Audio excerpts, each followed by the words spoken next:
Nós vamos ler do versículo 1 até o versículo de número 10. Eu vou fazer a leitura do texto, os irmãos vão acompanhar em leitura silenciosa. Tiago, capítulo de número 4, do versículo 1 até o versículo de número 10.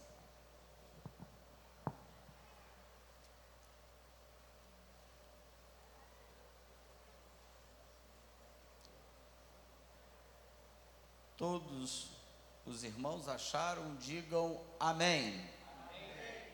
Então, acompanhe comigo em leitura silenciosa o texto citado.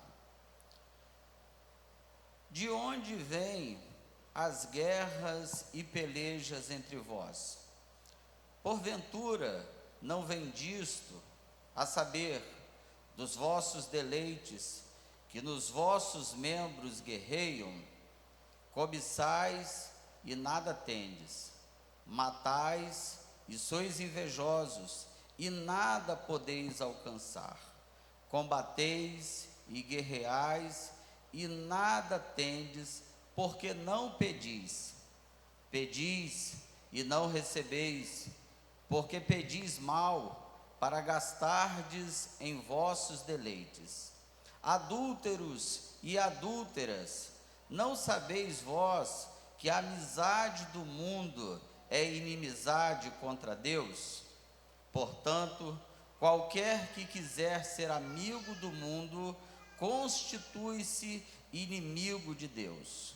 Ou cuidais vós que em vão diz a Escritura: o Espírito que em nós habita tem ciúmes? Antes, ele dá maior graça.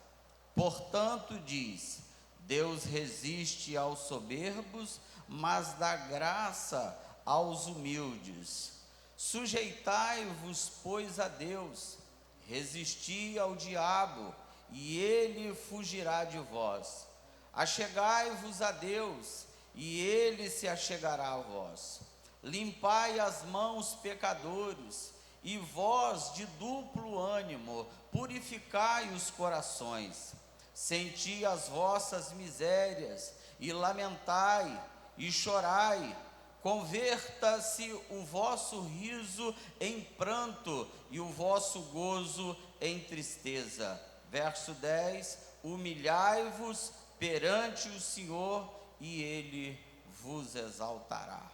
Amém? Muito obrigado, meus irmãos, podeis assentar.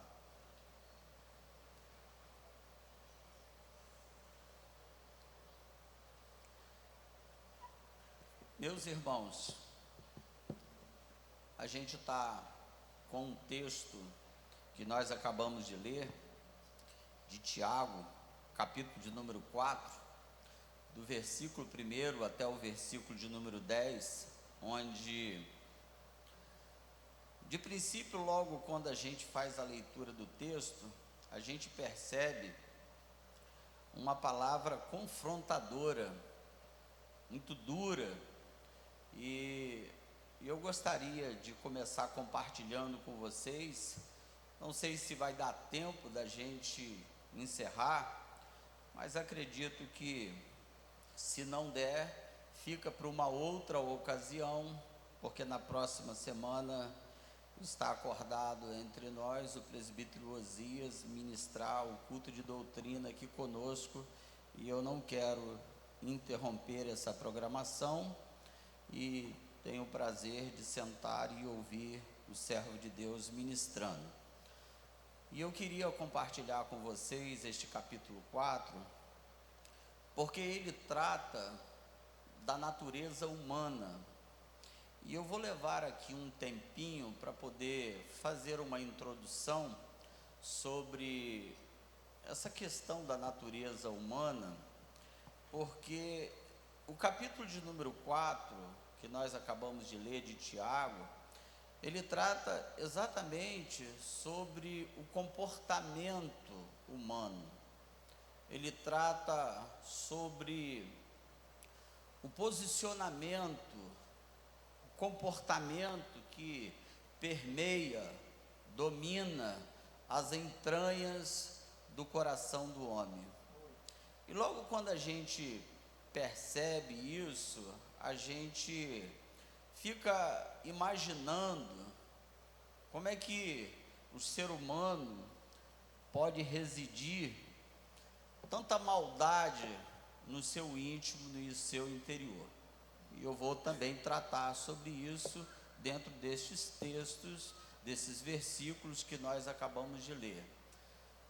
Porque se a gente dá uma observada na vida do ser humano, a gente não vai perceber bem, não vai perceber coisas que a Bíblia enaltece a natureza humana.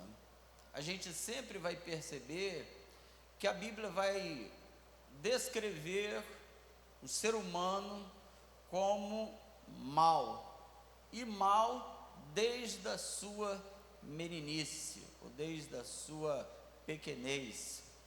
A criança, até ela cresce com essa natureza pecaminosa. Ela vai se desenvolvendo à medida que vai crescendo. A gente percebe de que o mal também está entranhavelmente na vida da criança, tá? É difícil a gente tratar isto, mas a criança também, ela se dá a conhecer pelas suas obras, conforme diz o provérbio de Salomão. Então, tratar da natureza do ser humano é uma coisa que a gente, acho que todo crente deveria conhecer, a gente perceber de fato quem somos nós, quem sou eu, quem é você. Porque um dos grandes desafios da nossa vida, e eu vou fazer aqui depois uma divisão, uma separação entre a natureza humana e depois a natureza divina que nós recebemos, porque a gente, dando uma olhada sobre quem nós somos, fica bom e claro para todos nós compreendermos de fato o que está dentro de nós, o que de fato passa no nosso ser, nas nossas entranhas. A gente teria mais facilidade de se relacionar à medida que a gente se conhece, à medida que a gente se descobre. E eu não quero assustar vocês, tá? Porque eu vou falar do outro lado, volto a repetir, da natureza divina. Mas é importante que a gente se conheça, porque a gente evitaria muitos problemas. Se a gente tiver maturidade para a gente se examinar, e esta inclusive é uma recomendação da Bíblia Sagrada: examine-se, pois, o homem a si mesmo. A gente precisa fazer essa avaliação, a gente dá uma olhada no nosso comportamento, e comportamento em todos os aspectos, né? Daquilo que nós fazemos, daquilo que está nos nossos pensamentos, daquilo que parece que o que se faz é bom, mas lá no âmago, nas entranhas, pode estar escondido a vaidade, pode estar escondido uma maldade, pode ter aparência de piedade, mas nas entranhas o propósito, o objetivo, ele é mau e ele é perverso. Diz a Bíblia de que o homem, ele tem a sua maldade já desde as suas imaginações. Aquilo que vem para o comportamento tem a ver com os pensamentos do ser humano. O que a gente faz é o que a gente pensa. O que a gente tem de atitude tem a ver com aquilo que está no coração. porque do coração procedem as saídas da vida. Então a gente vai perceber que existe coisas que estão relacionadas com o comportamento humano, em que a gente precisa dar uma avaliada e ver se estas coisas estão embutidas em nós. Não deveria estar, porque por causa da natureza divina que nós recebemos. Essa natureza divina, ela subjuga essa natureza humana. Enquanto as imaginações do coração do homem sem Deus, ela é má continuamente, dos filhos de Deus já não são assim. A gente não tem um coração que a gente tem prazer na maldade, e que os pecados descritos na Bíblia devam estar longe de nós. Embora que a Bíblia mostre que nós somos pecadores, a gente tem dito isso para os irmãos, que o pecado na vida do crente é um acidente de percurso, não é um ato deliberado, ou não deveria ser, daquele que tem o propósito de fazer o mal, de que ele é inclinado para o mal. Isto é para o ímpio, isso não é para os servos de Deus, porque diz a Bíblia que esta natureza que Deus nos entregou e colocou em nós, segundo Deus, a gente foi criado em verdadeira justiça e santidade. Então, o padrão de justiça está em nós, a vida de santidade também está inserida na vida da gente. O capítulo de número 4 é exatamente o que Tiago está dizendo sobre o comportamento da vida humana. Ele vai tratar como é que os homens podem permitir de que tais pecados façam parte da vida deles, ou da nossa vida. Então, Tiago vai dar esclarecimentos de que a gente precisa estar atento para que estas coisas não aconteçam conosco. Então, nós vamos fazer uma introdução aqui do livro de Tiago. A gente vai dizer quem foi que escreveu esta epístola, e nós vamos dar os traços biográficos deste autor, até que a gente chegue no capítulo de número 4. A gente vai fazer aqui uma exposição de versículos. Eu pedi o pastor Fernando, ele está com o microfone na mão, e a gente vai pedir que ele faça a leitura. Vai aparecer no data show para vocês perceberem aqui quem é que escreveu esta epístola, e a gente vai discorrer como uma introdução até nós chegarmos no capítulo de número 4 para tratar sobre esta questão da natureza humana e dos pecados que podem fazer parte da vida do servo de Deus. Podem fazer parte, mas não devam fazer parte, porque a gente vai ver que Tiago está combatendo para que esses pecados não façam parte da vida dos nossos irmãos. Então me permita aqui dizer para vocês sobre a biografia deste autor e quando é que foi escrito, logo como introdução, até que a gente chegue neste capítulo de número 4. Bom, esta epístola foi escrita por volta do ano de número 45 até provavelmente o ano de número 49. Se de fato esta epístola foi escrita entre os anos 45 até o ano de número 49, provavelmente ela seja a primeira epístola a ser escrita, porque uma das primeiras epístolas a ser escrita pelos teólogos, estudiosos, eles olham para a Epístola aos Tessalonicenses, que foi escrita no ano de número 52.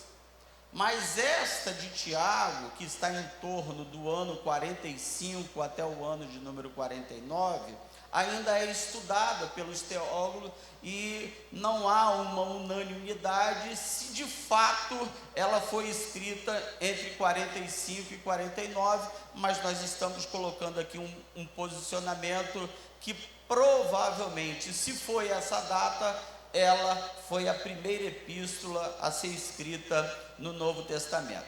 Quem é que escreveu esta epístola? Bom, a gente vai ver que existe 3 Tiagos no Novo Testamento. E eu vou mencionar o nome dos 3 Tiagos que estão registrados no Novo Testamento. Vai aparecer aqui no Data Show, enquanto que o pastor Fernando lê para todos nós desta noite. Bom, o primeiro Tiago é o filho de Zebedeu e irmão de João. Os meninos da mídia prepararam aí as leituras e os textos, e eu vou citar eles para vocês. Primeiro, Mateus capítulo 4, versículo 21, depois Marcos capítulo 10, versículo 35, depois Lucas capítulo 9, versículo 54, depois Atos capítulo 1, versículo 13, e por fim Atos capítulo 12, versículo de número 2,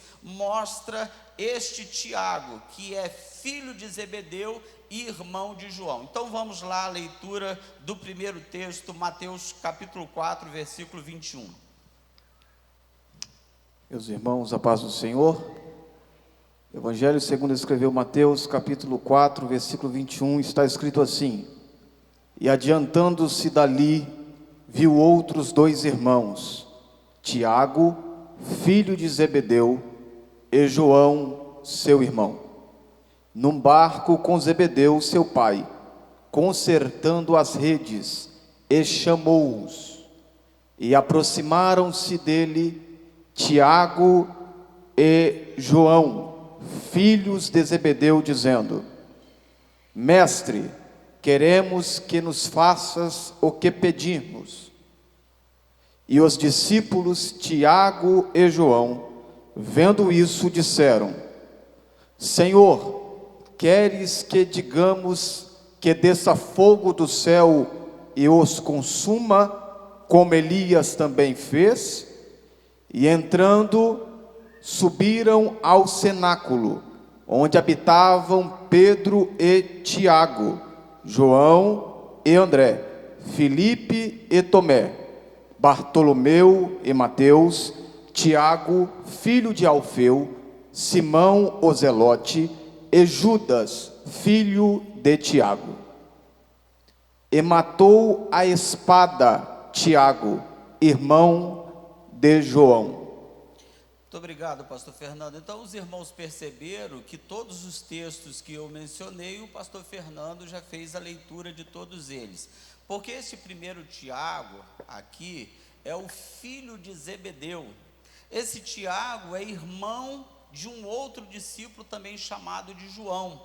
Vocês bem conhecem que esses 2 irmãos são chamados até por Jesus de Boanerges, que são conhecidos como os filhos do trovão, devido ao seu zelo.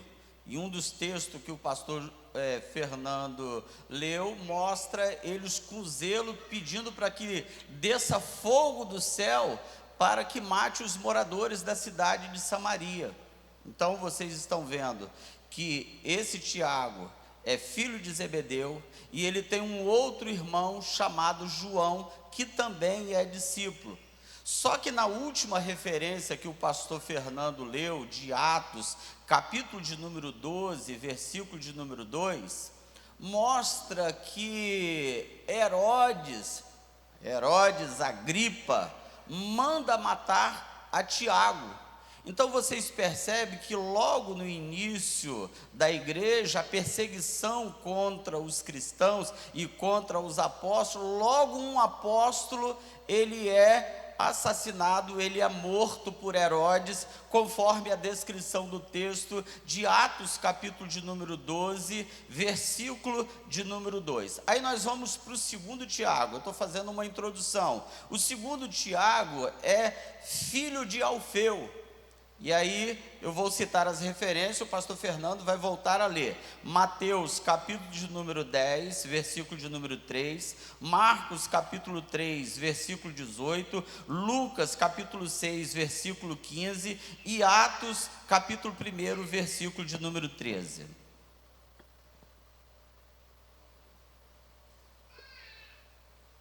Leitura na sequência mencionada pelo pastor. Mateus capítulo 10, versículo 3. Filipe e Bartolomeu, Tomé e Mateus, o publicano, Tiago, filho de Alfeu, e Lebeu, apelidado Tadeu, André e Filipe, e Bartolomeu, e Mateus, e Tomé, e Tiago, filho de Alfeu, e Tadeu, e Simão o Zelote, Mateus e Tomé, Tiago, filho de Alfeu, e Simão, chamado Zelote. E entrando subiram ao cenáculo, onde habitavam Pedro e Tiago, João e André, Filipe e Tomé, Bartolomeu e Mateus, Tiago, filho de Alfeu, Simão o Zelote, e Judas, filho de Tiago.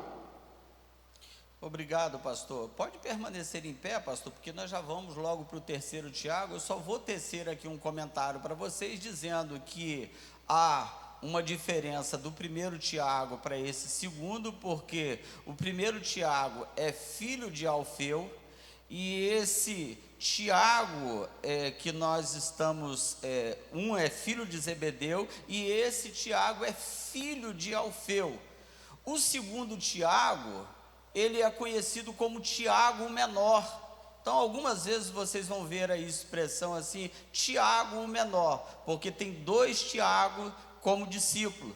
Então, para diferenciar o Tiago, filho de Zebedeu, do filho de Alfeu, normalmente se chamava o Tiago, filho de Alfeu, como Tiago o menor. E aí a gente vai para o terceiro Tiago, e é este que escreve a epístola de Tiago, que é chamado Tiago, irmão do Senhor, irmão de Jesus. Então vamos às referências. Gálatas, capítulo 1, versículo de número 19, Mateus, capítulo 13, versículo de número 55, e Marcos, capítulo 6, versículo de número 3.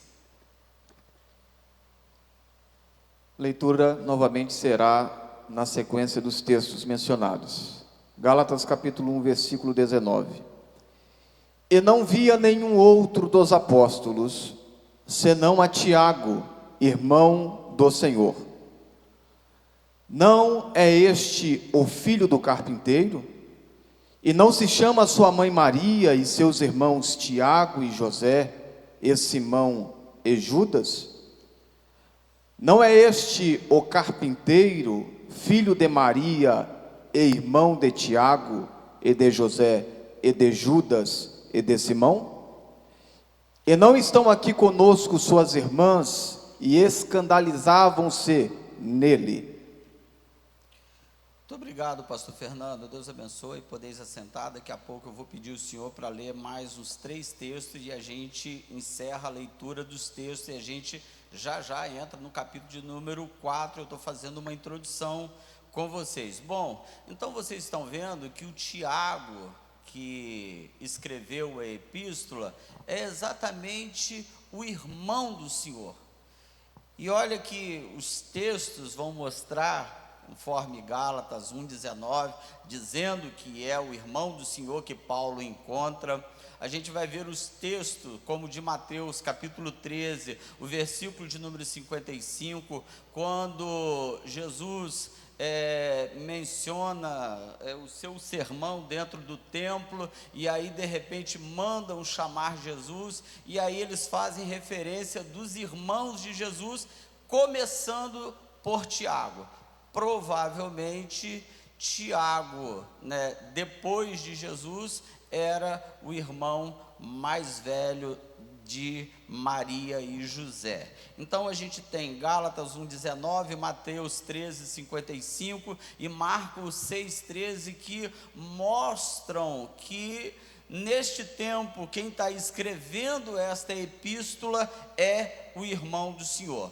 E aí é importante a gente fazer aqui alguns traços da biografia de Tiago, e eu vou citar alguns versículos também, o pastor Fernando vai voltar a ler, porque a princípio Tiago, ele não cria, né, que Jesus era o Messias. Tiago, irmão de Jesus, era um dos que não criam de que Cristo era o enviado de Deus, conforme a gente vai perceber que depois da ressurreição de Jesus, Jesus aparece para Tiago, e isso está no relato das Escrituras, conforme 1 Coríntios capítulo 15, versículo de número 7, o próprio Jesus vai aparecer para Tiago e vai falar com ele. Veja o que está escrito em 1 Coríntios capítulo 15, versículo de número 7. Depois foi visto por Tiago, depois por todos os apóstolos. Então vocês estão observando que esse Tiago aqui é o irmão do Senhor, que Jesus aparece para ele, e aí a partir deste aparecimento para Tiago, é que Tiago passa a crer de que o seu irmão realmente é o Messias, o enviado de Deus. Vocês se lembram do texto quando os próprios irmãos de Jesus, dentre eles Tiago, estão mandando Jesus subir à festa de Jerusalém, para que Jesus vá lá e morra, e eles abertamente dizem: vá e suba, porque lá em Jerusalém os líderes religiosos estão querendo matar o Senhor. Isso está no Evangelho de São João, capítulo de número 7, e Jesus disse que ainda não era chegado a sua hora, mas os próprios irmãos de Jesus estão mandando ele subir para Jerusalém. Bom, Tiago era conhecido como uma das colunas da igreja, conforme Gálatas capítulo de número 2, versículo de número 9. E conhecendo Tiago, Cefas e João, que eram considerados como as colunas, a graça que se me havia dado.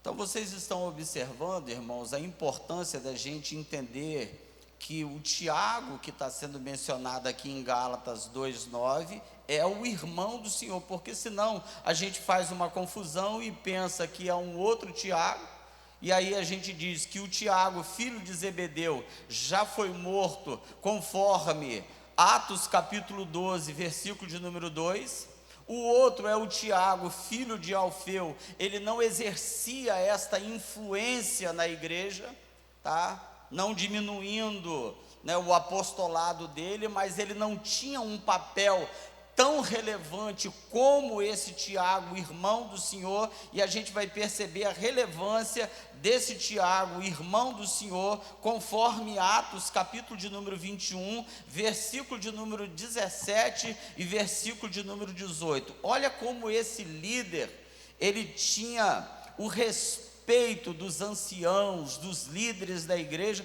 porque inclusive ele é um que preside a assembleia no capítulo de número 15 de Atos dos Apóstolos, que é conhecido como o primeiro concílio. Atos de número 21, versículo 17 e 18. E logo que chegamos a Jerusalém, os irmãos nos receberam de muita boa vontade. No dia seguinte, Paulo entrou conosco em casa de Tiago, e todos os anciãos vieram ali. Olha que maravilhoso. Quem está entrando na casa de Tiago é Paulo. Olha que coisa preciosa. Paulo, ele tem uma revelação da parte de Deus, o Senhor aparece para ele, mas ele não está isolado, ele vai à casa de Tiago em Jerusalém. Lá também vão os anciãos, os líderes da igreja. A igreja está crescendo, ela está sendo cuidada, e um dos personagens importantes desta época que se destaca é Tiago, irmão do Senhor. E Paulo vai na casa dele e vai um monte de obreiro para fazer provavelmente uma reunião ministerial e tratar do crescimento e do avanço da obra de Deus. E o último versículo a gente vai em Tiago, capítulo de número 1, versículo 1, como é que ele se identifica, assim como ele começa a escrever esta epístola. Veja como é que é a identificação dele. Tiago, capítulo 1, versículo 1. Tiago, servo de Deus e do Senhor Jesus Cristo, as 12 tribos que andam dispersas, saúde. Prontinho, pastor? Mudou? É isso mesmo. Tá certo, pastor? Obrigado, tá, pastor? Bom, então perceba, irmãos, foi a última referência, e eu gostaria de mostrar o posicionamento, os traços, a biografia deste Tiago, irmão do Senhor, porque ele tinha tudo para começar aqui dizendo assim: Tiago, irmão do Senhor. Mas ele não diz Tiago, irmão do Senhor, ele diz Tiago, servo de Deus e do Senhor Jesus. Porque ele poderia aparecer numa posição vaidosa, dizendo: olha, eu sou o irmão do Senhor. Mas aqui não há posição de igualdade, de irmão do Senhor. Aqui ele se coloca como servo de Deus e do Senhor Jesus. Eu acho que a gente precisa aprender, irmãos, que um posicionamento desse é de um santo homem de Deus, de que cultiva humildade, de que cultiva princípios, irmãos, importantes na vida de fé, de maneira de que ele não está se gloriando, ele está reconhecendo o seu papel junto com os demais irmãos, que ele também é um servo de nosso Senhor Jesus Cristo. Bom, a gente deu uma introdução aqui um tanto rápida, e aí a gente vai discorrer, a gente chegar aqui no capítulo de número 4.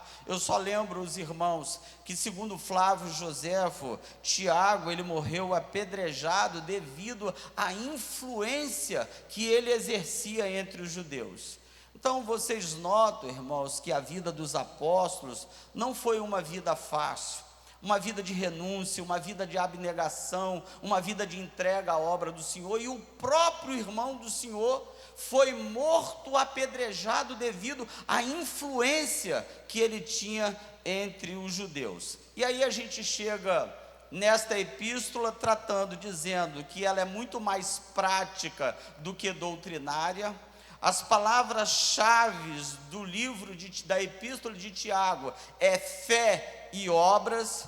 O tema principal da epístola é a religião pura, porque Tiago diz que a religião pura e verdadeira para com Deus é esta, que visitemos os órfãos e as viúvas. Então ele vai tratar nesta epístola sobre a religião pura, e ele vai dizer muito sobre a prática da vida de fé, falando num princípio de obras da fé, tratando fé e obras, distinguindo o papel de cada uma delas na vida do cristão e a importância da gente ter as nossas obras pela vida de fé que nós possuímos. Aí então chegamos no capítulo de número 4. Bom, no capítulo de número 4, Tiago começa com uma pergunta, e vocês vão lembrar do que eu comecei dizendo lá atrás sobre a nossa natureza humana.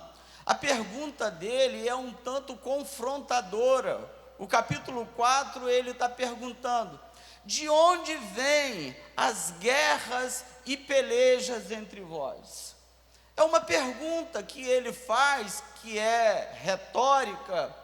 Tiago vai responder o que ele está perguntando, mas ele quer que os seus leitores avaliem, que eles analisem, que eles pensem. E aqui eu não quero tirar o papel do diabo, nem inocentá-lo, porque ele não pode de maneira nenhuma ser inocentado, mas aqui a resposta não é o diabo que faz determinadas coisas. A resposta aqui de Tiago, quando ele pergunta de onde vêm as guerras e pelejas, poderia ser respondido: isto é coisa do diabo, isto é coisa do maligno, isto procede do maligno. E sem inocentá-lo, e eu estou tornando a falar isto com os irmãos, porque a epístola vai mostrar o comportamento do ser humano, e ele vai responder essa pergunta que ele faz do versículo 1, e as respostas estão nos versículos de número 2 e no versículo de número 3. Porém, é importante que a gente retorne ao capítulo de número 3, porque no capítulo de número 3, a partir do verso de número 16, vai aparecer aqui Tiago, capítulo 3, versículo de número 16, mostrando da onde procede estas guerras, essas pelejas, essas contendas, essas dissensões.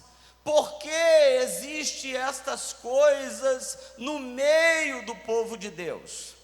Por que será que existem estas guerras, essas contendas, essas dissensões, essas brigas, essas intrigas? Por que isto acontece? Bom, no versículo de número 2 e no versículo de número 3 ele dá resposta, mas a gente, olhando o versículo de número 16, ele diz assim, do capítulo 3, porque onde há inveja e espírito faccioso, aí há perturbação e toda obra perversa. Então, antes de acontecer as pelejas, as guerras, primeiro a gente precisa pensar que estas guerras, elas surgem da inveja, do sentimento faccioso, e estas invejas e estes sentimentos facciosos trazem uma perturbação no meio do povo de Deus. Por quê? Porque esta perturbação, irmãos, eu quero explicar isso aqui com cuidado para vocês, porque a gente está tratando de natureza humana, e eu disse do ímpio, e agora a gente está percebendo isso no meio dos crentes, no meio do povo de Deus, que é o que Tiago está corrigindo os crentes, mostrando para eles como deveria ser o comportamento dos servos de Deus, que a gente vai ver lá no final, entre o versículo de número 8, versículo 9 e o versículo de número 10. Mas perturbação, irmãos, é mudar a ordem. Perturbação, irmãos, é tirar o sossego, ou perturbar o sossego, ou tirar a quietação. E olha o que Tiago está dizendo nesse versículo de número 16 do capítulo 3. Ele diz que por causa da inveja e por causa do espírito faccioso, faz com que haja na igreja perturbação entre os crentes. Ou seja, a vida dos crentes, elas passam a ser abaladas, agitados, porque uma perturbação é fazer com que as pessoas estejam abaladas, desestruturadas, porque é exatamente o que vai se criando no meio do povo de Deus, onde há inveja e sentimento faccioso, o sentimento de divisão, trazendo discórdia, trazendo contenda. E Tiago está perguntando: da onde que vem as guerras e pelejas entre vós? Vem do diabo? Volto a dizer, porque eu não vou tratar isso sem dizer que eu não devo inocentá-lo, de forma alguma, e não inocentarei. Mas o texto que Tiago está perguntando aqui, de onde vêm as guerras? E ele vai responder, dos vossos deleites, que nos vossos membros guerreiam. Ele está dizendo que aquilo que aparece de inveja, aquilo que aparece de contenda, de guerra entre os irmãos, de sentimentos facciosos, ou de facção no meio da igreja, isso tem uma origem, que é a nossa própria carne, que é nos nossos próprios membros, que é dentro de nós, e que isto não deveria fazer parte da nossa vida. E aí Tiago vai começar a dizer algumas coisas que estavam acontecendo no meio do povo de Deus. Olha que triste, irmãos. O versículo de número 2 vai dizer assim: cobiçais e nada tendes, sois invejosos. Então ele está dizendo que entre os crentes tinha inveja e tinha cobiça. Ele diz, vocês não têm nada, porque vocês vivem invejando uns aos outros e cobiçando uns aos outros. Irmãos, que triste, porque esse nada tendes aqui, é que Deus não entrega nada para invejoso. Deus não entrega nada para quem vive cobiçando as coisas dos outros.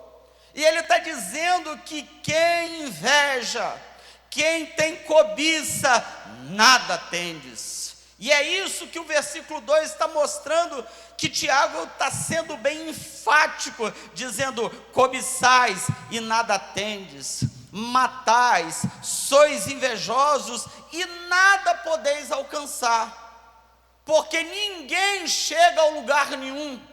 Ninguém vai alcançar coisa alguma tendo inveja, tendo cobiça, porque estes sentimentos não são sentimentos que devam permear o coração do Filho de Deus e do servo de Deus. Mas olha que coisa que ele diz ainda no verso 2: vocês combatem e guerreiam entre vocês, porque vocês não pedis.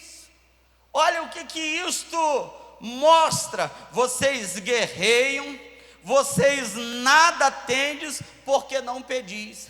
Sabe o que é esse aqui, não pedis? Está dizendo, porque vocês não oram. Vocês guerreiam e vocês não têm nada, vocês combatem e vocês não têm nada. Ou seja, vocês podem estar se esforçando para tentar conseguir alguma coisa, vocês podem estar fazendo qualquer tipo de coisa, mas vocês não vão ter nada. Vocês estão vivendo em guerra entre vocês e vocês não vão ter nada. Sabe por quê? Porque vocês não pedem.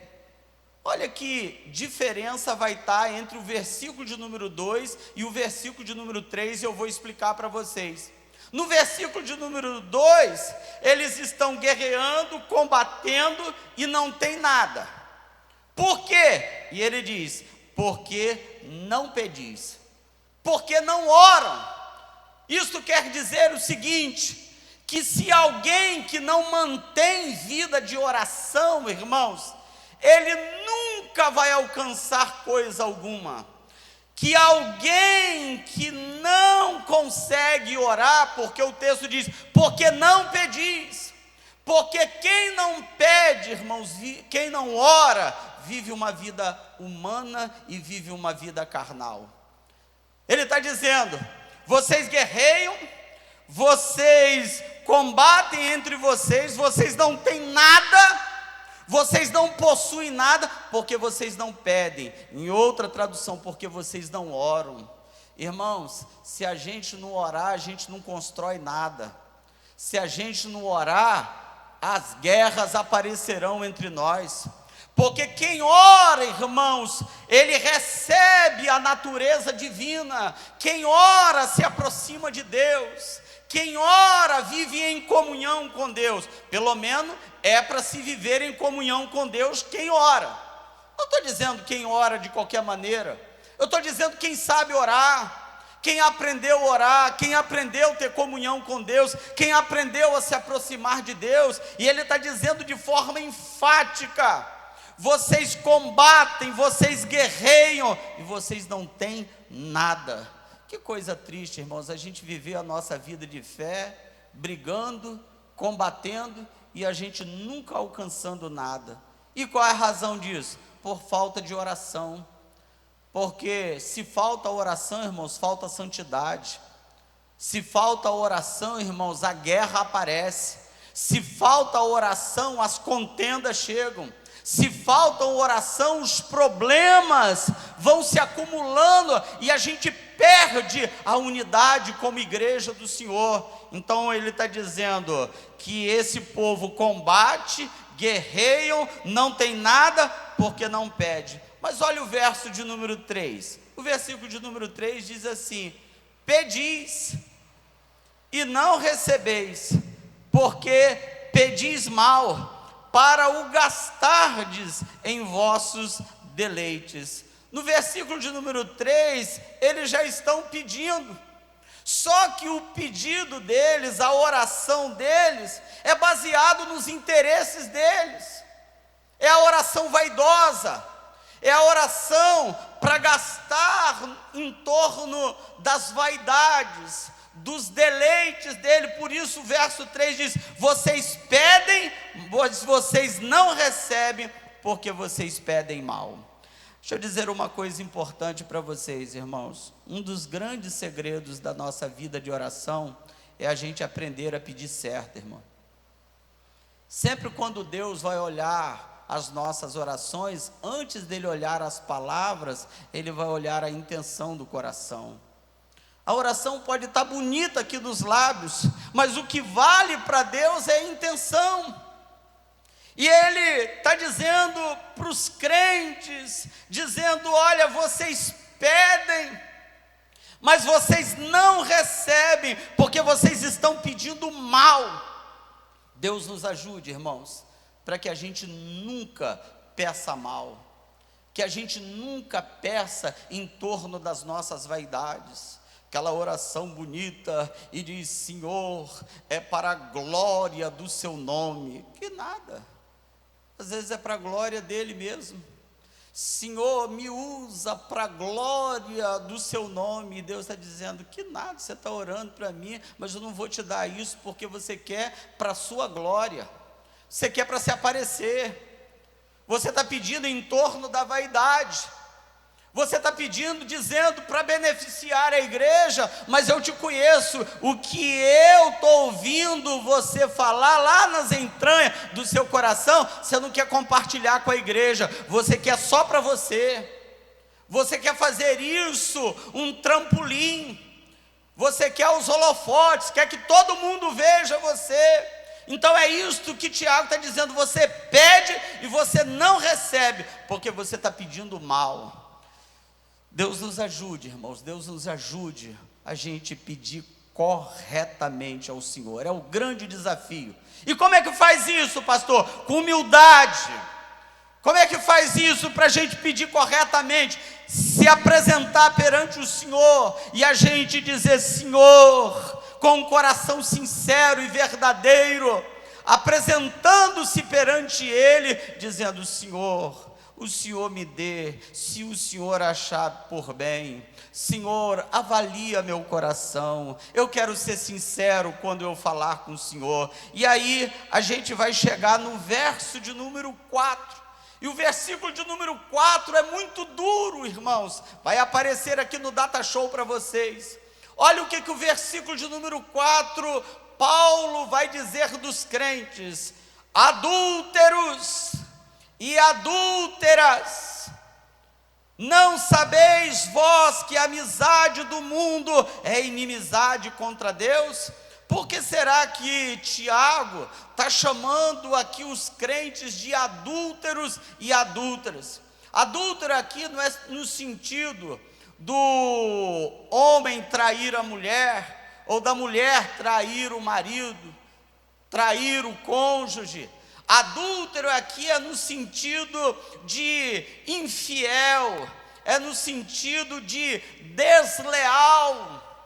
Está dizendo que esses crentes são desleais, que esses crentes não estão sendo leais com Deus. E por que eles não estão sendo leais com Deus? E é aqui que eu gostaria que você prestasse muita atenção no que eu vou dizer, irmãos. Porque todos estes pecados que aqui estão relacionados, o versículo de número 2, o versículo de número 3, que está fazendo parte da vida dos crentes, isto aqui é um espírito mundano. E esse espírito mundano está fazendo com que os crentes, eles recebam deste espírito mundano, o que é comum isso ter na vida do homem sem Deus: a inveja, a cobiça, a dissensão, a discórdia, as inimizades, esses sentimentos que estão fazendo parte do coração dos crentes. Isto é um espírito mundano, isto é próprio da vida do homem sem Deus. Inveja, espírito faccioso. E aí Tiago vai dizer: vocês são adúlteros, vocês são desleais com Deus, vocês não estão sendo leais com Deus. Por quê? Porque esse espírito mundano está fazendo parte da vida de vocês.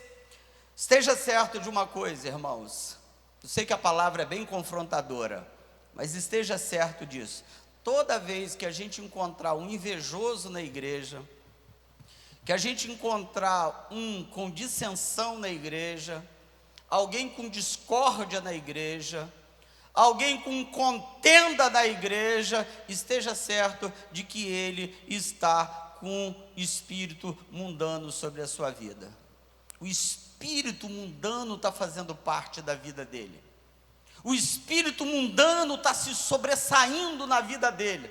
O que deveria ser parte da vida dele, santidade, ele tem o espírito mundano que leva ele a ficar odiando, a ficar invejando, a ficar tendo discórdia, ter facção dentro da igreja, porque ele vai criando grupo, ele vai colocando um contra o outro.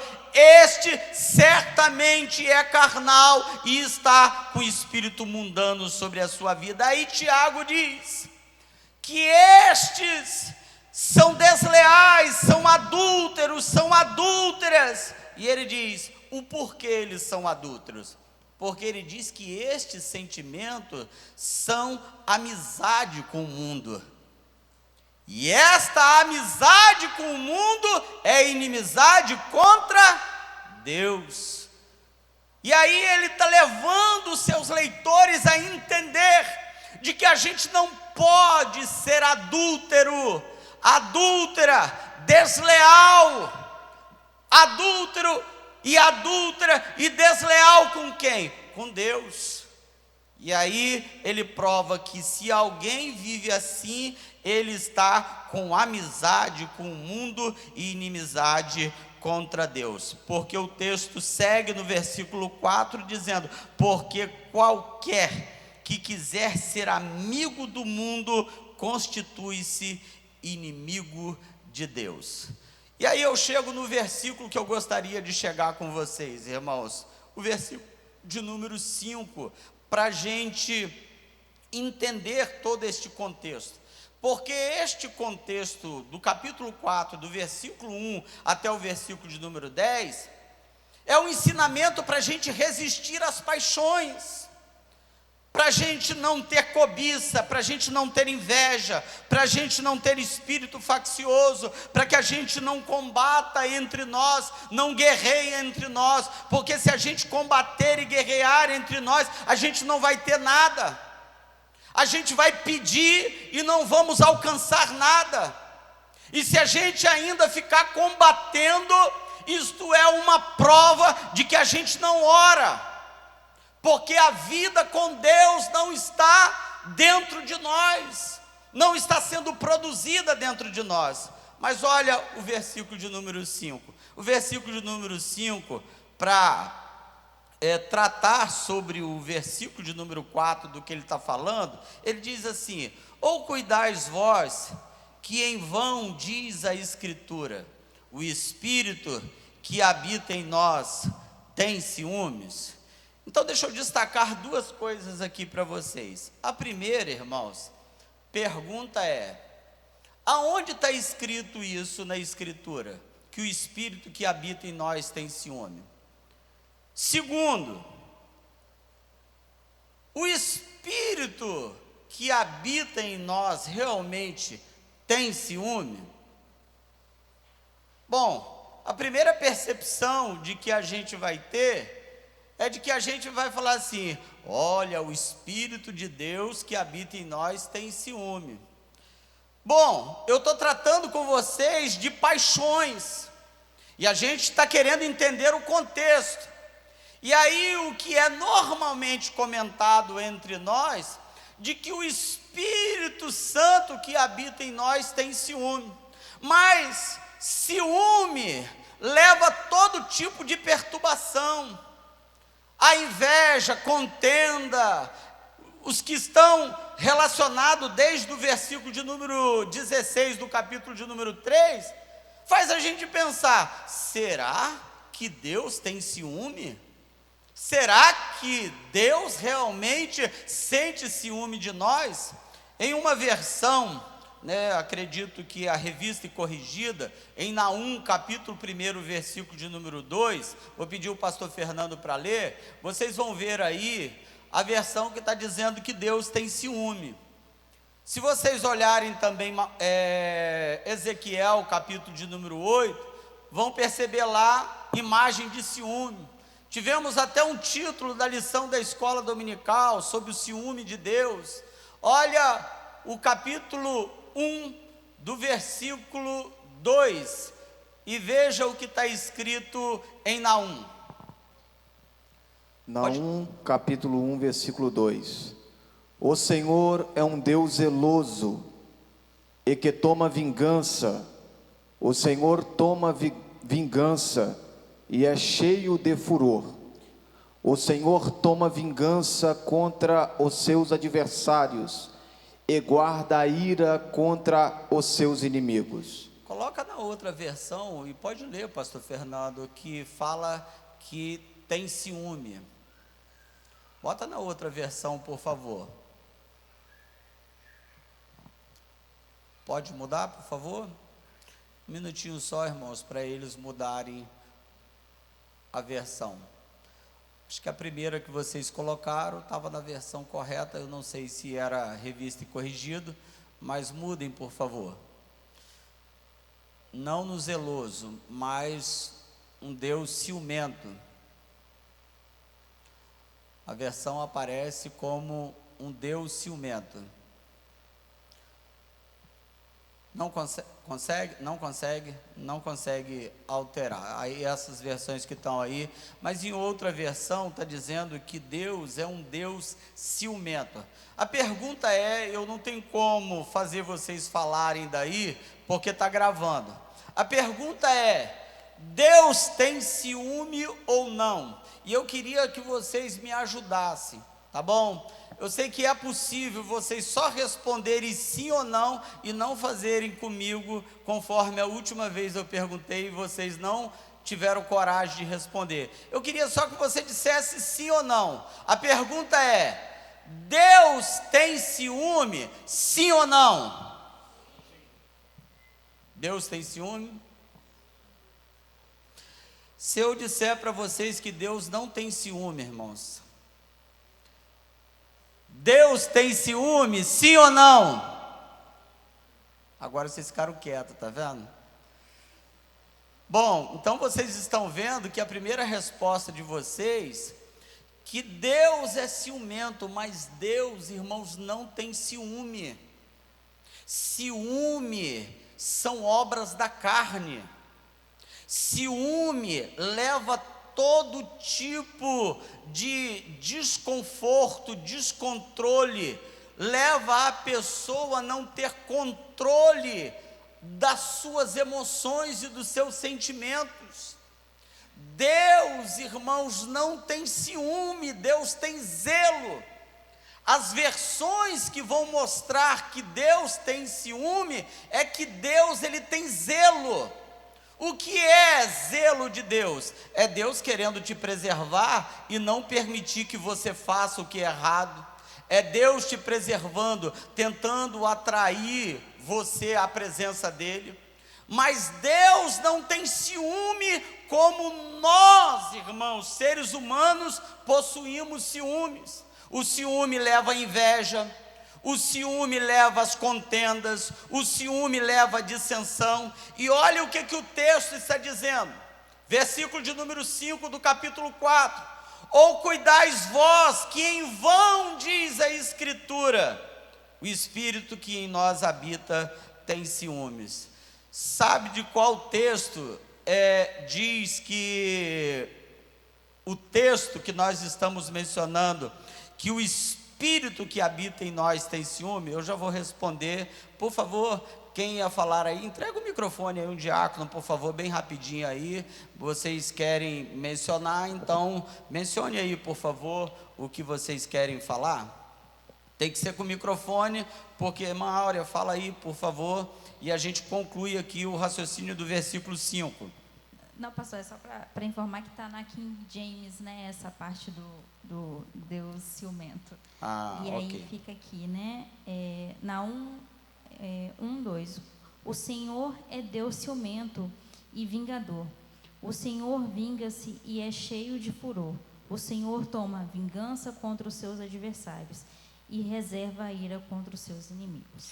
Obrigado, irmão. É na King James, na versão King James, que Deus é um Deus ciumento, mas na verdade ali é um Deus zeloso. Agora olha o versículo de número 5 do capítulo 4. O texto diz: ou cuidais vós, que em vão, diz a Escritura, o Espírito que em nós habita tem ciúmes. Duas coisas para destacar aqui. Aonde está escrito isso, dizendo que o Espírito tem ciúme? Porque aqui é ciúme mesmo, deste versículo de número 5. Mas em lugar nenhum vocês vão ver um Deus ciumento. O que vocês vão encontrar é um Deus zeloso. Outra pergunta: aonde está escrito isso na Escritura? Bom, vocês não vão encontrar isso em lugar nenhum na Escritura. Que isso, pastor? O texto diz: ou cuidais vós, que em vão, diz a Escritura. Então vocês estão vendo que o versículo está mostrando que é a Escritura que diz que o Espírito que habita em nós tem ciúme. Então eu preciso explicar isso aqui com vocês. Esse Espírito do versículo de número 5, não é o Espírito de Deus, irmãos, é o Espírito humano. E aí isso está na Escritura. Mas o Espírito de Deus tendo ciúme não está na Escritura. Agora, o espírito do homem tendo ciúme, a Escritura está repleto.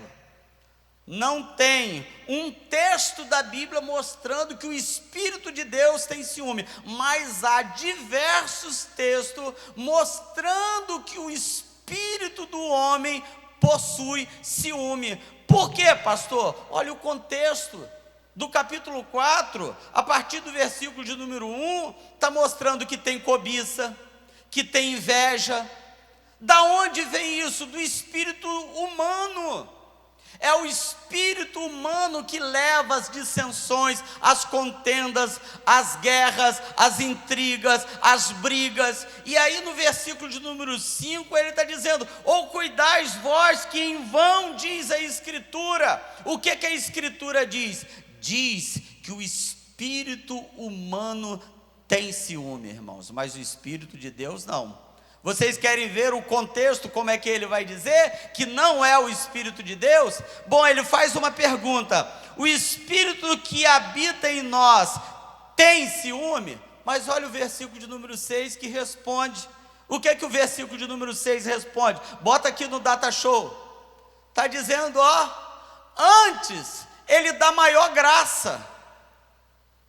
Ora, se o Espírito que habita em nós fosse o Espírito de Deus, dando graça para a gente ter ciúme, irmãos, o texto está dizendo aqui: ou cuidais vós que em vão diz a Escritura, o Espírito que em nós habita, o Espírito do homem tem ciúme? Aí o verso 6 responde: sim, ele dá maior graça, ele dá maior força, ele leva você a ter ciúme mesmo. Isto é fragilidade do ser humano, isto é comportamento do homem natural, do homem sem Deus. Aí o verso 6 continua dizendo: portanto, diz, Deus resiste ao soberbo, mas dá graça aos humildes. Ou seja, quem quer viver em dissensão, quem quer viver em discórdia, quem quer viver em cobiça, quem quer viver em inveja, quem não quer viver uma vida espiritual, quer viver uma vida natural, não ora, não se santifica, o que Deus faz? Deus resiste a estes soberbos, irmãos, e dá graça aos humildes. E o que ele faz mais? Aí o versículo de número 7 vai dizer como é que Deus trata quando esse espírito do homem está dominando a vida de cada um. E Deus está dando conselho para que o homem se volte para Ele. Verso de número 7: sujeitai-vos, pois, a Deus, resisti ao diabo e ele fugirá de vós. O que o texto está dizendo? Não vamos viver guerreando, não vamos viver na contenda, não vamos viver se mordendo, não vamos viver nas intrigas, nas dissensões, nas invejas, não vamos viver em facções. O que a gente precisa fazer? A gente precisa se sujeitar a Deus, a gente precisa resistir o diabo. Olha aqui o diabo, que também é um mentor para fazer com que estas coisas estejam no meio da igreja, que não haja unidade entre igreja e ministério e igreja, que não haja unidade entre as irmãs, que não haja unidade entre líderes, que não haja unidade entre os irmãos. E aí o texto está dizendo que só é possível vencer isto quando a gente se sujeita a Deus. Resista o diabo e ele fugirá de vós. Só isso? Não, ele diz: achegai-vos a Deus, ou chegai-vos a Deus, e ele se achegará a vós. E ele diz mais: limpai as mãos. E ele chama os crentes, irmãos, os crentes, porque poderia dizer aqui: limpai as mãos, santos de Deus. Mas ele não fala isso por causa do comportamento da inveja, da contenda, da dissensão e da guerra. Sabe como é que ele chama os irmãos? Limpai as mãos, pecadores. As mãos de vocês estão cheias de pecado. As obras de vocês só mostram pecado. As obras de vocês só mostram trevas. Limpai as mãos, pecadores. E ele diz mais: e vós de duplo ânimo. Sabe o que é alguém de duplo ânimo? É alguém cocheando entre dois pensamentos. Está na igreja, mas está no mundo. Por isso que ele está dizendo aqui que a amizade com o mundo é inimizade contra Deus. E é por isso que ele está dizendo que essa amizade com o mundo mostra e revela na vida dos crentes o espírito mundano. É por isso que tem contenda dentro da igreja, por isso que tem dissensão. Você vê um crente contendeiro, irmãos, da igreja, mundano. Você vê um crente guerreando, mundano. Você vê um crente fazendo grupo, mundano. Olha, irmãos, não é eu que estou dizendo, é o texto que está dizendo que esse espírito aqui, ele dá maior graça. Esse espírito mundano está dando maior graça, se aprofunda mesmo, leva mais, faz mais. Mas Deus resiste aos soberbos e dá graça aos humildes. Irmãos, qualquer pessoa que entre por esse caminho não vai para frente. Qualquer pessoa que entra pela divisão não vai para frente. Qualquer sentimento faccioso, irmão, não vai para frente. Porque Deus é quem resiste a estes soberbos. Em outras palavras, é Deus para na frente deste soberbo. Alguém se atreverá a passar aonde Deus está na frente, aonde Deus está no controle? E aí o texto está dizendo, voz de duplo ânimo. Está dizendo, uma hora vocês cantam na igreja, outra hora vocês estão com um comportamento mundano. Uma hora vocês pegam o microfone e falam da santidade, mas outra hora vocês estão cheios de ira, cheios de contenda, cheios de inveja, vocês estão falando mal uns dos outros, vocês estão se mordendo. E o texto está dizendo, voz de duplo ânimo. Seria assim, de duas personalidades, de duas caras.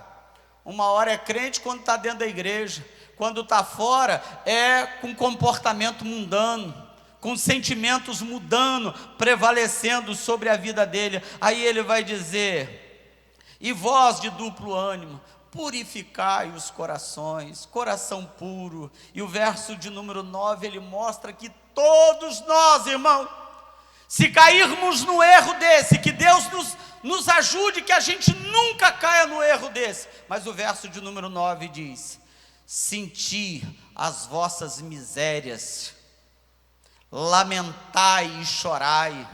Olha que ele não está dizendo aqui, se alegrem, dê glória. Ele está dizendo, olha, quem vive assim, deva sentir as vossas misérias, deva se lamentar, deva chorar, e deva converter o riso em pranto, e o vosso gozo em tristeza. Que coisa dura, irmãos, que coisa dura, pastor, mandando a gente transformar o riso em choro, transformar, irmãos, a alegria em choro, converter o riso em pranto, chorar, se lamentar, sentir as nossas misérias. Eu encerro aqui, irmãos, por favor. Uma das coisas mais importantes, eu comecei falando lá no início sobre isso, é a gente se conhecer.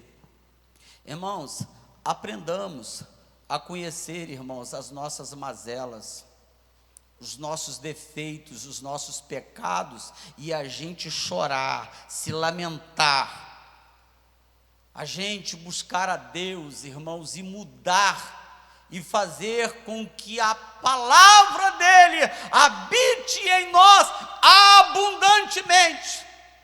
Porque não vale para Deus, irmãos, a gente cantar aqui e a gente está com sentimento faccioso. Não vale para Deus a gente estar em cima de um altar e a gente está vivendo em murmuração.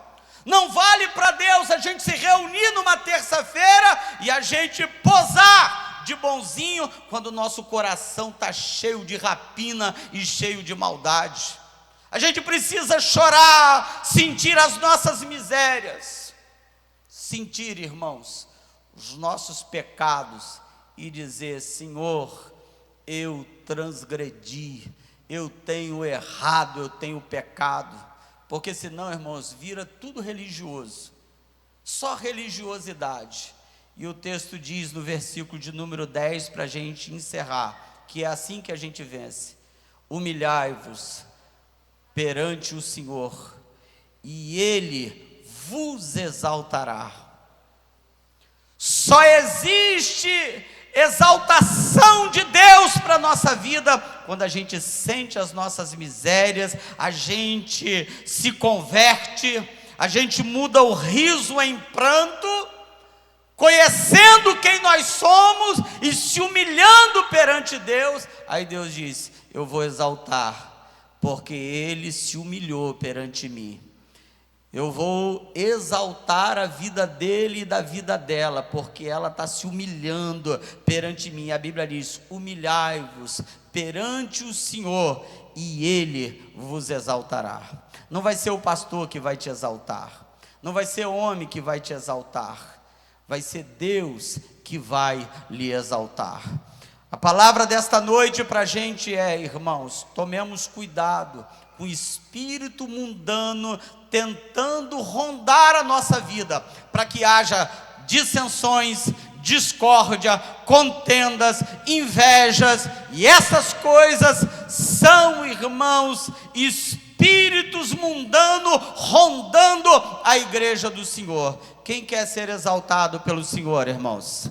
Então vamos se humilhar debaixo da potente mão do Senhor. Você pode fazer isso se colocando em pé?